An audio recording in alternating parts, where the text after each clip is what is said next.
ہمیں قرآن کی تلاوت کرنی آنی چاہیے۔ یہ کیسی بات ہے کہ ہم ایک اردو سپیکنگ فیملی میں پیدا ہوں، پنجابی، پشتو سپیکنگ، سندھی سپیکنگ یا دنیا کی کسی بھی زبان اس میں ہم پیدا ہوں، تو ہمیں دوسری زبان جو ہماری مادری زبان نہیں ہے، جیسے انگلش، جیسے فرینچ، جیسے کوئی بھی زبان، وہ تو ہمیں فر آئے، اور عربی زبان سے ہماری اتنی لا تعلقی ہو کہ ہمیں قرآن تک نہ پڑھنا آئے۔ آپ بھائی کس منہ سے بات کرو گے انقلاب کی؟ آپ کس طرح سے کہہ سکتے ہو کہ یار باقی کسی کو سمجھ ہی نہیں ہے، جبکہ آپ قرآن تک پڑھنا نہیں جانتے ہو اور آپ نے کوشش بھی نہیں کی؟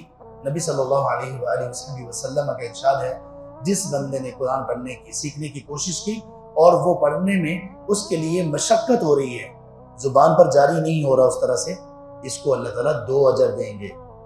ایک قرآن سیکھنے کی جو محبت ہے، اور دوسرا جو قرآن پڑھنے میں اس کو مشقت ہو رہی ہے۔